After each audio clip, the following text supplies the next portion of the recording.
Greetings to you from wherever you're watching us. Thanks for joining us on the Friday edition of the show. I'm Yemi Adebayo. Well, the Super Falcons gave everyone what they wanted right there in Morocco, hammering their opponents 5-0. We'll be talking about all of that, all for you on the show today. And of course, we'll talk about the big one. Daniel Dubois up against Alexander Usyk. It's part 2 of their installment. We're going to talk about that as well on the show. We will also take a look at things happening on the domestic scene. Interesting times ahead for para badminton. That's the outlook of the show tonight. We're going to be looking at a whole lot of issues, all for you, touching many ends. Hopefully we land in Morocco. Hopefully we get to the United States as well. And of course, being Lagos, why we'll do all of that, all for you. It's a two-man show. My colleague Austin Okonakpan is suited and ready as we go along on this ride.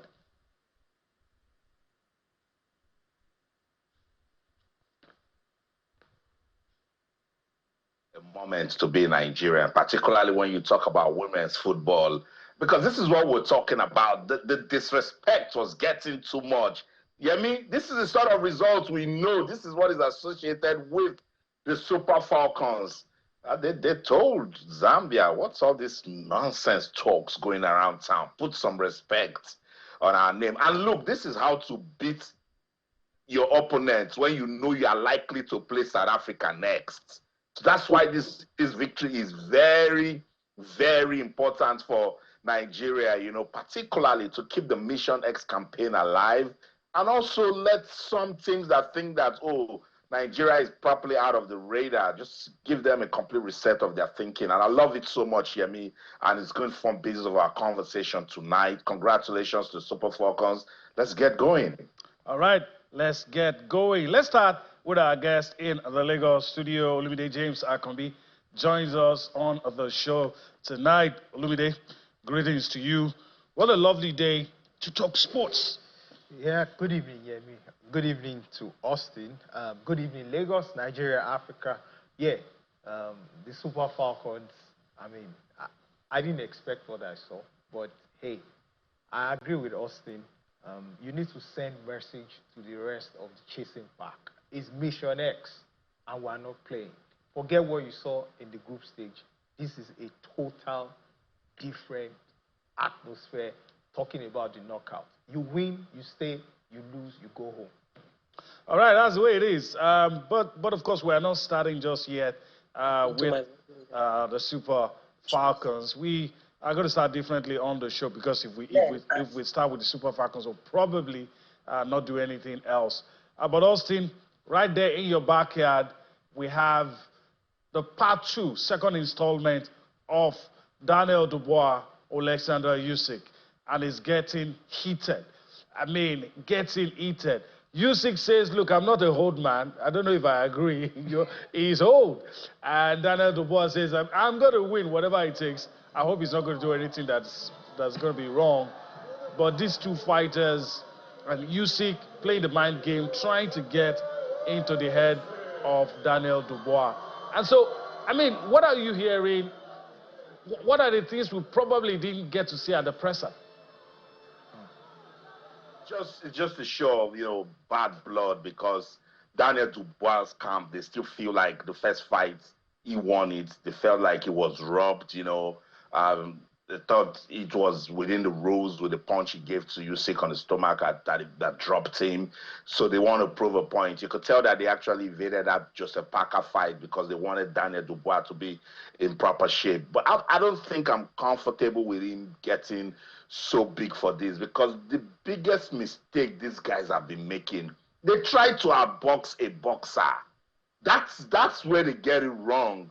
When this guy is trying to make you box, just find a way to defend properly and catch him with a bad jab or uppercut. Somebody just needs to drop this guy.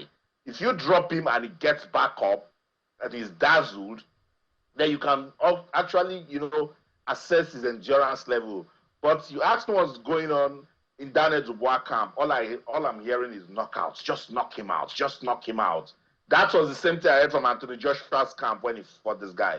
They get into the ring, and they're now forced to fight with to fight Usyk style, which is boxing, because the guy has got agility. He can go around that ring and he won't get tired. So let's hope that Daniel Dubois camp, they know what they're talking about with this knockout technique. I think what we saw Daniel Dubois, do against Anthony Joshua, this guy can. I was on my way to Wembley Stadium against Joshua when I saw people coming out. What happened?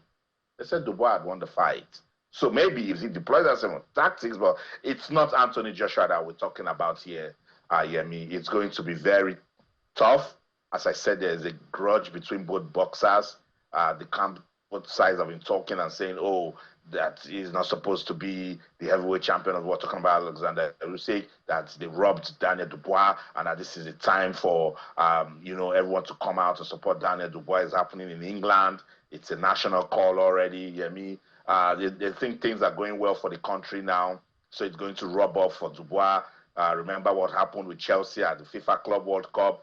The Lionesses were down and out against Sweden women in the Euros. They came back, penalties, they were missing, but some way, somehow they won. So they're putting all of it together, Yemi, and they're saying it should be Daniel Dubois' night. They're hoping the stars will align. Before I go across the screen, Olumide, quickly, I want to get your thoughts. Austin touched up on something. I thought that Tyson Fury could outbox Usyk, and Usyk showed us. Although there are questions as to the judges' scorecards, we could argue that. I don't want to go down that route. If there's somebody that packs a punch, Dubois does that. He has that. But is he going to be able to land that punch? Because Austin has said it, I agree. I don't see any one of those guys outboxing Usyk. It's not going to happen. He's going to stay on his feet for the 12 rounds. Do you get desperate, look for the knockout? I mean, what do you do? Because it's obvious you are not going to outpoint or outbox this guy. Yeah, and that's the strategy for Usyk. He wants you to box. You go with punch for punch, and let's see who can last the whole round. What do you do to a man like that? You have to unsettle him. You have to get in his head. Do you take risks? You have to. You don't have anything to lose, because going by the first fight, you have the underdog. He has his belt to lose. If he goes in reckless. Well, I think it's worth the gamble if you go all out. Because, again, like I said, I don't think that for the bookmakers, I don't think that Dubois, I don't think he's the man for this fight. It's Usyk. So what do? Go with the jabs. Try to ruffle things and be in his face, unsettle him, give him something different from what he has seen. Right. Not necessarily going pound for pound. I don't think that would work, because, again, this man, when you go back to the last time they met, he's 8 pounds heavier than what he used to be. Between December and now, he's accumulated a lot. So that man, you don't want to stay with him, going punch for punch. And using all the gas in the tank. All right, so let's talk about the tail of the tape, the comparison. We're looking at these two very gifted boxers. And on the lighter note, everybody in England, same way they united behind Chelsea to beat PSG, is the same way England fans are united behind Dubois, because this guy is taking care of Anthony Joshua, is taking care of Tyson Fury, and it looks like he's going to wipe out all the Brits. So I understand where Austin is coming from if everybody is behind Daniel Dubois. But let's talk about the tail of the tape. Daniel Dubois, Alexander Usyk, one is young, packs a punch, is 27. The other is old, very experienced, knows how to stay on his feet, and that's Alexander Usyk at 38. Nickname, the Dynamite, is what Dubois is called, and the Cat is what we know Usyk to be. 6'5", Dubois 6'3", Usyk. In comparison, you look at the reach, it's the same. It's the same, 78 inches. You look at their record, Usyk is yet to lose in 23 fights on this level. Is yet to lose. And of those 23, 14 knockouts. Then you have Daniel Dubois, still very young. He's lost 2. And, of course, 21 knockouts in his fights. All right. Of course, his last fight, you already know what happened. He dismantled Anthony Joshua by knockout, and of course, in Usyk's last fight, it was a unanimous decision over Tyson Fury. His own in December, and of course, Dubois in September. All right, let me go to Austin quickly. Maybe we'll just let this rest. We all agree that Dubois packs a punch.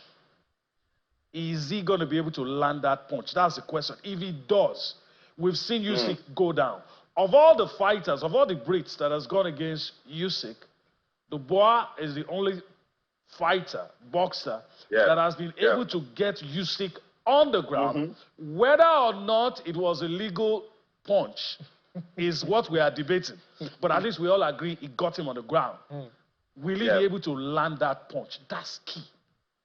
I think it will. You know, I spoke to one of his former trainers yesterday, and they said that's the game plan. You know, go hard on him with the knockout. You know, dazzle him in the first or second round, and it might just work for Dubois because Usyk, surprisingly, is the heaviest for this fight in his career. So that might, in a way, affect his movement, and if he goes down, that might also affect him. So that might be another tactic because his camp understands that this guy is a heavy hitter. So they've gone to bump him up, make him big so he can take Dubois' punches. But that might just work against him, you know what I mean? So it means that he's worried because that punch that touched him the last time, he really felt it, you know, but the rules saved him. Otherwise, Dubois would have been the heavyweight champion of the world. So that's the grudge they're taking into this fight. It's a massive one. And look, as I said, the stars might just align, not just for Dubois, but for England, because they feel like there's some sort of grace upon the country now, and their sportsmen and women. So Dubois will just go out there with all of the support. I imagine how Wembley will be tomorrow, you know, me, with the kind of support this guy will be getting. But I was also right there at White Hart Lane when he stunned Anthony Joshua. All of us, we couldn't talk till we got to the train station. We're like, what happened? Because the support for Joshua was massive. And this guy, the Cats, you know, he comes with so much experience from the cruiserweights. And because he knows too much amateur boxing, it will push you towards boxing. But now that he's heavy, I think that might just work against him. Let's see. I love upset. I want to see upsets tomorrow, Yemi. All right. We'll leave it at that. But let me just quickly add, Usyk says, look, England is home for me too, so I'm not a foreigner. All right, so let's leave it there and move on. Austin, let me allow you to do the honors. We have a special guest on the show tonight. It's time to start talking about the Super Falcons, and what a better way than to bring a legend on the show. Legend. That's right, in every way, right, manner, sight, sound that you want to talk about it. Mercy Akide-Udo is a legend. When we were starting the WAFCON, we brought Mercy on the show, and I told her that when the Super Falcons does something remarkable, she's coming back. She's back on the show tonight. Let's go to Virginia in the United States of America. Mercy Akide-Udo, good to have you on sports tonight. Thank you so much, Yemi and Big Brother Austin. I really appreciate you guys. Today is like a heart full of joy. I don't know how to explain it, but our girls did not let us down. I know they don't have anything on us. I don't know why they are running their mouth. They got nothing. They only have Barbara and what's her name? Rachel. That's it. That's all they got. We have all-round players on the field. Mercy. Now you can talk. We understand. Let me expose you. Let me tell the viewers. When the game was just starting, I was messaging Mercy to have Mercy on the show. She was reading and not replying. When it was 5-0, she said, what time is the show? Because now she's got bragging rights. Mercy, what sort of game was it? No, I was so busy today. I'm still busy, but I just left a meeting to join because this is very important. It's my country. That's right. It's a country that I've laid my life for. And the girls that are carrying the torch, we have to support them. But it's not over yet until the whistle is done. This is just the beginning. So they should know the history we have with South Africa. So it's not going to be an easy one, but I know we're going to sail through. But you're already saying it like South Africa first needs to beat Senegal tomorrow. So they beat Senegal. You know, they got that. Yeah, I know, but I know they got that one. Messi, wouldn't we love it if Senegal just give us an upset that just beat South Africa? Wouldn't we so love it? I would love it more than anything, but I know my friend. She's going to pull out something. Yeah. Messi, let's get into strategies and tactics. What did Coach Justin Madugu do differently today? Changing the front lineup, like the forwards, and also in the middle. We need people that are hungry, but hungry with purpose. Like what I always tell you. You want the brain. You don't want just the physicality. So our little girl, what's her name? Jamilusi? Yes, she didn't start. The one that always gets red card and yellow card. Deborah Abiodun. Yeah, Deborah. We didn't need her in this game to start doing all that crazy stuff. We need tactics. And what he did in that middle was marvelous. I would use as marvelous. Because they were controlling the midfield. They cut off Barbara and Rachel because of those long passes. Those long passes, once you cut that off from their team, Rachel and Barbara, they are done. Because the ball was not coming to them anyway. Right. So, and then we had our runs on the wing, and we had our plays, and the way we were going in, but now he has to be careful if we play South Africa. If South Africa don't get upset from whoever they're playing next, we have to be careful. You know, we have to possess the ball more. We are giving the ball so easily, even when they are not even biting us, like when they are not giving us pressure. We are giving the ball so easily. We can connect 4-6 passes together. So those are the little things. And then when to play. They have to recognize when to release the ball to their teammate. They were kind of, after a point, yes, we are winning, but they were playing individual football. You know, like our captain. She was just, you know, running down the lane like she wants it. Yes, I get it. We've scored already 3 or 4 goals. And she wants to score. She wants to put her name on the shot, but that's not the time. Just play as a team, you know? So those are little things that I see when I was watching the game. They have to connect and then have to also talk to each other more. All right. Okay, Messi, Yemi from Lagos. Let me just throw this in. I don't know if you agree. Some people feel the coach was brave today. Would you, the tactical approach to the game, was he being brave or he just did what he had to do? Because you could look at some names that could have started that didn't start, some changes, and the performance we were all expecting came when he made those changes. For me, I would say that,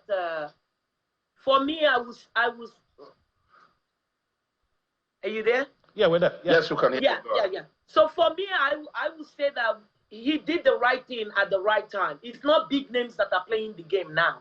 If you have the quality players on the team, you play them because we want results. And he knows his job is behind.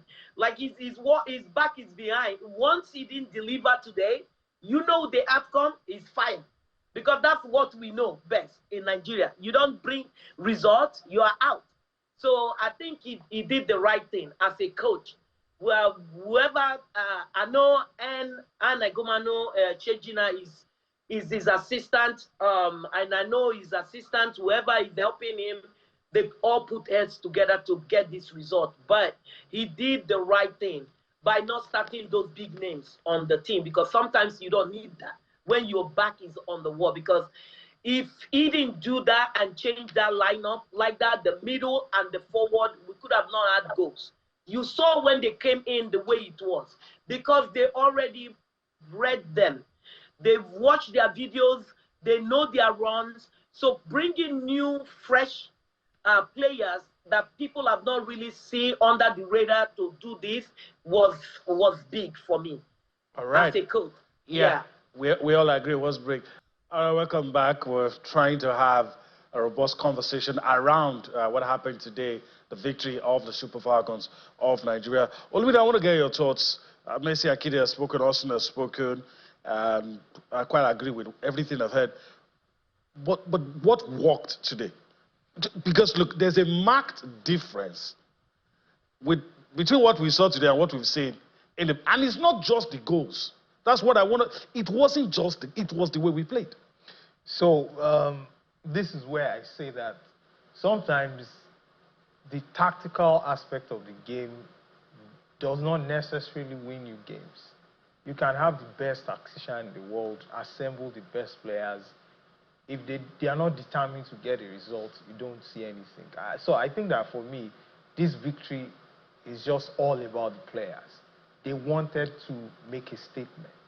I'm sure the group stage, the 3 games we saw, there were a lot of question marks around their performance. Yes, they won the first game, somehow monster a win against Botswana, but you look at the 3rd game, you look at the performance generally, and there are a lot of question marks. Now, I think that the suspension of Deborah also was one big blessing, because now you have to tweak things. You have to introduce a different partnership. And I think that Jennifer Echegini did a good job for us in midfield. The 3 games we played before today's game, the midfield question wasn't there. It seemed like we didn't have anything in midfield. Unlike today, you watch the coordination today. Yes, like Messi established a couple of misplaced passes here and there, but the few times we were able to get it together, we were dangerous and unplayable. Now, you look at the front line, the partnership also, it was different from what we have played before now. So I think it's just the players wanting to make a statement, because now Jennifer first start, for the players that Ijamilusi first start, Irozu first start. So you have to give the manager some headache, and the guys that have started before you should also not rest, because they now know there are people who can play ahead of them. So it's more about the players. All right. Let me go to Austin. I'll keep Cecilia waiting for 30 seconds. but let me go to Austin before we bring in Cecilia, who obviously is going to be very excited. I thought she was going to be sober today, but no, she can't be sober because it was a very good performance. But Austin, I think we shouldn't get ahead of ourselves and begin to talk about South Africa yet. I like the things Messi has pointed out. We should be careful. At some point, I thought there were some clumsy tackles here and there. Maybe it's just me. Those are some of the things we should watch out for. Well, definitely, and I'm sure they understand, what it means for them now with this big win. That's why I'll go back to Messi Akide Udo, so we'll let her go. Messi, you're a coach. You've seen a bit of strategy and tactics from Coach Justin Madugu today. How can we consolidate on this performance? Well, what I would tell him to do, if I'm him, I will make sure that the wing play, because I know South Africa is going to come packing their box. How can we beat that tactics? Because we saw it with Mali. Is it Mali that we played? They were packing their box. It was difficult for us. Botswana. They were packing their box so much that we could not break them until the last minute we had the goal. That's right. At that point, because South Africa is almost the same style like them, if they pack their box, I will want him to make sure that he tells them to play the ball wide, because you want to release the middle. And then we can break through, because we have players that have that ability to manipulate the ball, which is to dribble the ball and also to finish. So that's the thing with South Africa. I've seen them play us after my retirement and everything. I keep watching them. It's the same style. Every time they come, that's what they beat us with. They pack their boss. You see, as soon as we are attacking, they have 5 in the back. As soon as they are attacking, they have 3 in the back. So how do we counter that? So he has to make sure he has runners. You know, our captain, what's her name? Rashidat. Rashidat. She has to make sure that she plays with other people as well.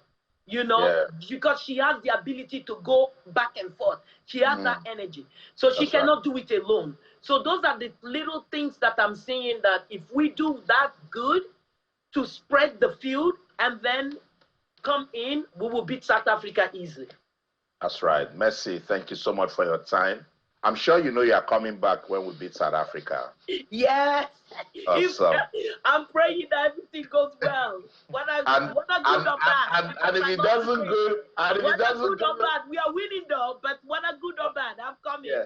Awesome. I like that. And I'm glad you said it on live TV. Thank you so much, Messi Akide-Udo, for your time. All the best. And once again, congratulations. Thank you so much. Awesome. Bye, guys. Yeah, absolute legend of women's football in Nigeria, Messi Akide. Let's go to Casablanca. Cecilia Omogbe is standing by. She cannot wait to say, Austin, I told you, Cecilia, I also told you I still believe in this team. What's going on? What's the backstory? I know you are so excited. You don't want to. Cecilia, you're so excited you don't want to unmute. Okay, that's done. Austin, I wanted to be in the mix when the legend is actually talking, but you guys didn't allow me that glory. So she's very busy. She wanted to go, so I had to let her go. No problem. But I enjoyed all the things she said. Now, what's the backstory? The backstory is the fact that the hunter has become the hunted. Where the Zambian coach Nora was talking about the fact that they came here to feast. And even some of the journalists that came with them were saying in Zambia they feast on Falcons. We're like, okay, fine. Let's see who will feast on each other. I mean, I didn't expect the result. I mean, the highest expected was a 2-1. I felt just maybe 2-1, we'll take it. But the 5-0 victory, we will take it. Yes, we will understand the lapses and everything. But there was something the coach was talking about at the press conference today, which Messi actually alluded to, that you play every team differently. Now, you couldn't score against Botswana, of course, because of their defensive style of play. But the Zambians came out to play, so it was easy to take them out. And, we've always talked about our defensive line. When you have a team that is not conceding goals, you need to understand that it will be hard for you to break down and beat that team. I mean, Osinacho, she was awesome. She did something that she did at the World Cup against Australia. I mean, she's not called Odogu MVP for nothing. I mean, that's the name Asisa gave to her in the World Cup at that time. I mean, she started, inside 2 minutes, I think that kind of unsettled the Zambians. And when we spoke to the coach at the presser, after the game, she didn't expect, she said she was surprised by that, by the result. But she respects Nigerians because she had to talk about the fact that we have 250 million people. We can have close to 2 million footballers, but in Zambia, they don't even have close to 100,000 footballers. So these are some of the things, 50,000 footballers or about 10,000 footballers. So these are some of the things she was now alluding to. Because when she was talking at the press conference, it was like, hey, we are here for it.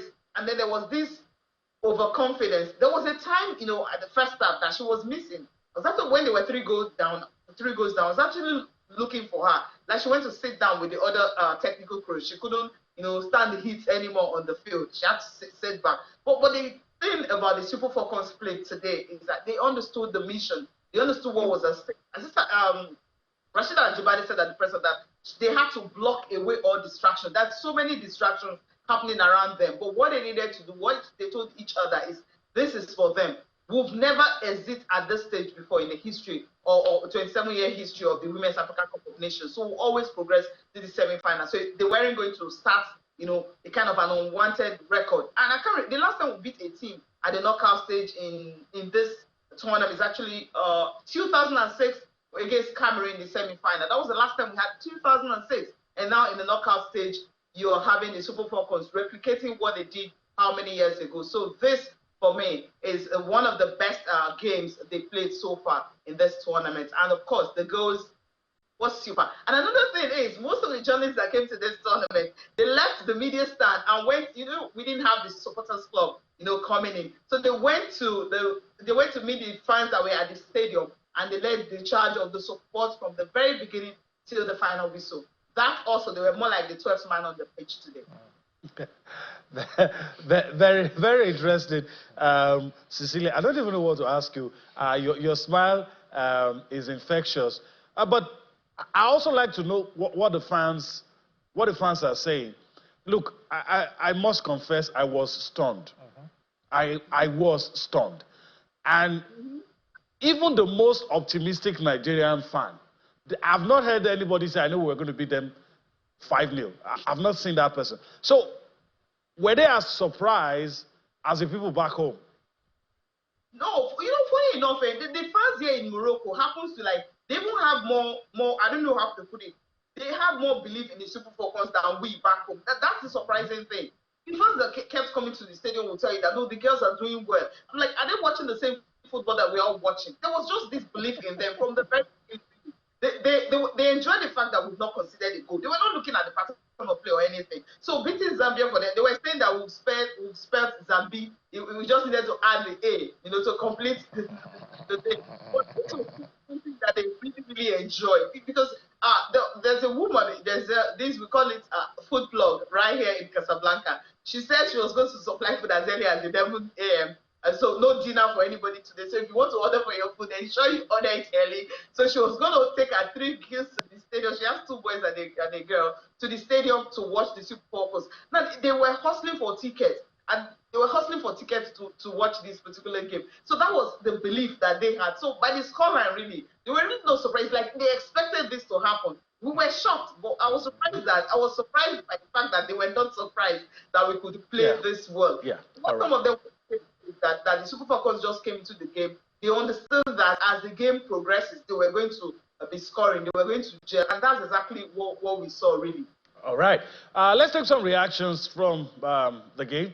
I mean, Coach Justin Madugu and the others. Let's see what they had to say.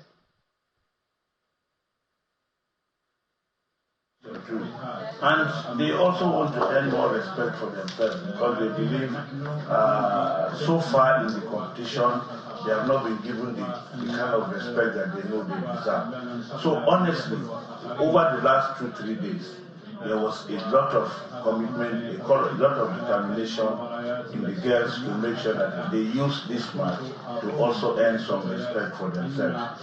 It was a motivation for them, and I believe you can see the way they all played today. Everybody gave their best, everybody gave their all in order to make sure that they got something out of the game.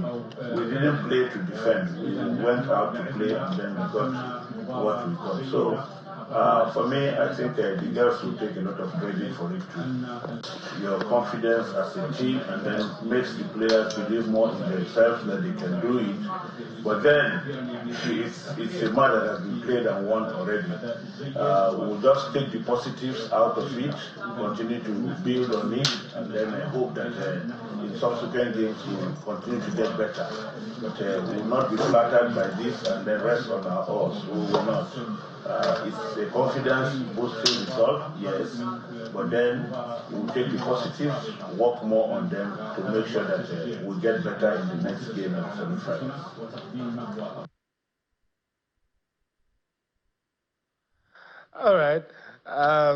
Interesting conversation here. Before we go to Austin quickly, you said something that a bit surprising. You were asking what coaches think. Four ladies who weren't starting before started today, and it was clear. We'll talk about Echegini, Jami Lucy, Koronkwo. Who's the fourth person? I think he also starting. Yeah. And it made a difference. Yeah, it made a difference. And it's true, you're not in camp, you're not in training. You're not seeing what he's seeing. What he's seeing, but I don't know what you're seeing because I have seen. Okay, Jennifer played from the bench twice. Oh no, yeah, she played from the bench in the group stage, and it was clear that there's something different about her. There's just something about her football brain. There's something different about her transition, the way she's able to connect from the defense to the attack. You know, getting to the end of final balls, taking those range, getting into spaces. You obviously need a combative midfielder like that, and that can be a bit creative. But you don't put her there. Look at the Jam Lucy. that energy that we saw from her. I mean, All right, let me go to Austin. I mean, sometimes we're not coaches, it must be said. But what is obvious sometimes doesn't look so obvious to the tacticians who get to do the job. But some of the things you see, and eventually when some of these coaches do them, it gets to work. So sometimes you get confused. You know, I keep saying it. That's why sometimes when coaches, call up players, I used to say, let's be careful with the way we say, oh, this player shouldn't be here, this player shouldn't be part of, because the coach is the one that will work with them. He sees them more than we do. He will now need to, put in some tactical inputs. And Justin Madugu, remember, I used to call him Mr. Strategy. Every press conference, the strategy of the last match is not the same that you will use for the next match.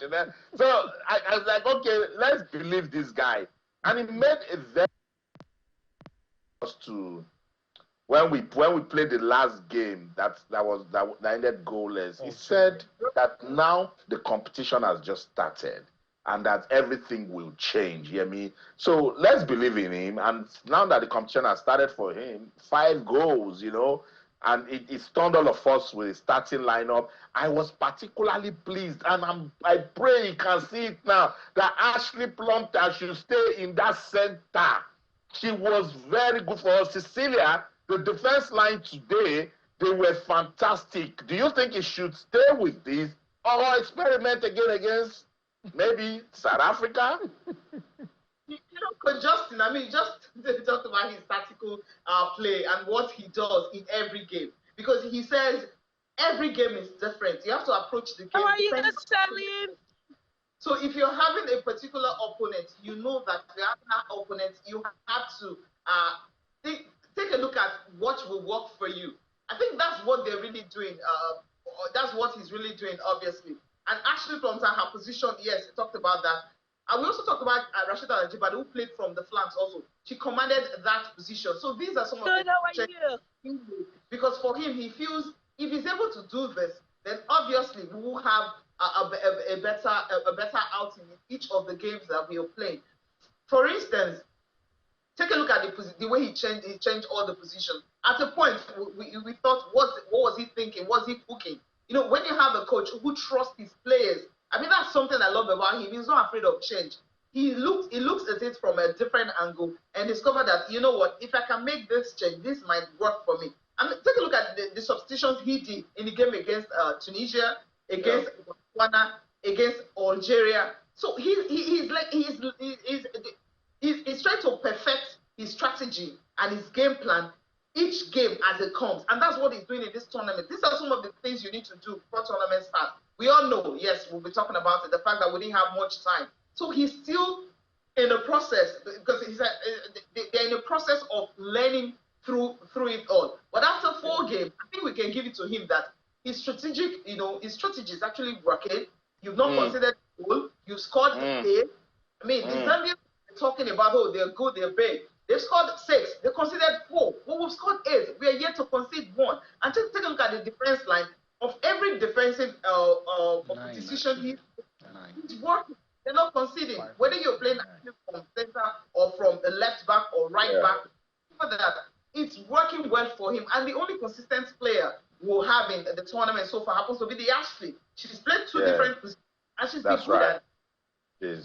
She has been fantastic. Cecilia, I must say thank you so much for your time on the show. Congratulations. And let them know that I popped champagne just before I came on air, let them know. So cheers. I didn't have that confidence at all. And that's why I wore green. I also have to wear my green. Cecilia, don't do that. Don't let these ladies come for me. Some of them are my friends. Don't say I don't have confidence. Everyone, we were worried. We were genuinely worried because of the performance against Botswana and Tunisia. Thank you so much, Cecilia Omogbe, for your time on the show.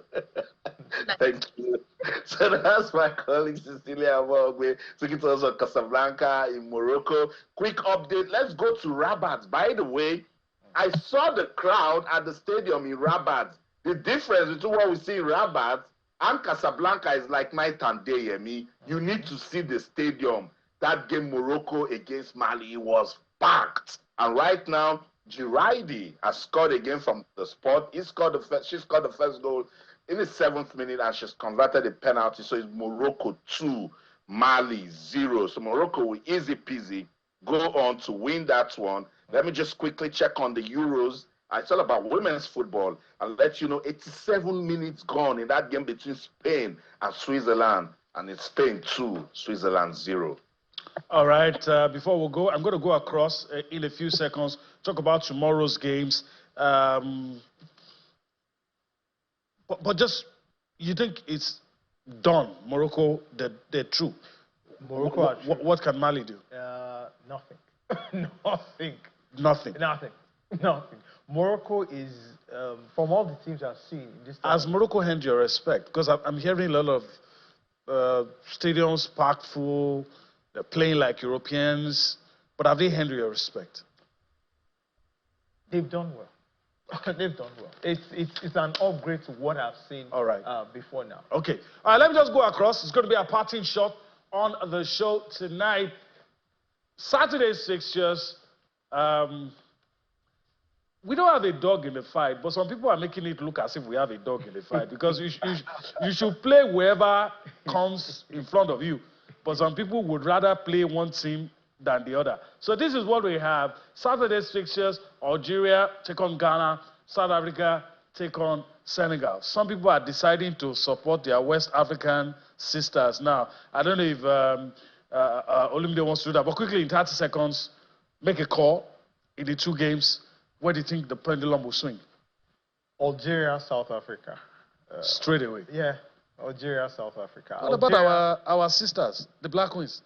They're not as technical as the Algerians. I've seen all the games from the Algerian team, and I think they're very, very technical. Wow. That's a very technical team. Yes, they may not score goals, they may struggle with conversion, but I think they'll be unplayable. I watch Ghana play, and I think that they will not be able to match the Algerians. All right. I love my West African neighbors. Black Queens, don't disappoint me. I'm supporting you. Yeah. West Africa all the way. Senegal, don't disappoint me. I'm supporting you as well. But I'll go with Ghana, Senegal. Let's see what happens. I don't know if Austin is thinking along that line. You were asking for too much when you added Senegal to your list. You would have just stayed with your Ghana, which is closer, you know. But it's going to be very tough for Senegal. But hey, it will be better for us if Senegal can do the unthinkable, and then we go out there and then, you know, try to see if we can end their fantastic run. But it's definitely going to be very, very tough because South Africa at the moment, they're not even thinking about that Senegal game. They're thinking about Nigeria. They're defending champions. We know what they have done for football, women's football development. And so they're favorites to advance. That's the show. In London, I'm Austin Okonakpan. In everything you do, remember, keep talking sports. Bye for now. All right. Here's a wrap here in Lagos. Before we go, I want to thank Olumide James Akombi for his time on the show. Thank you, BME, and Austin. And it's good to be here once again. Good night. All right. That's the show today. We hope you've enjoyed everything. We ask you to enjoy your night. You see us again next week. I'm Yemi Adebayo. Bye-bye now.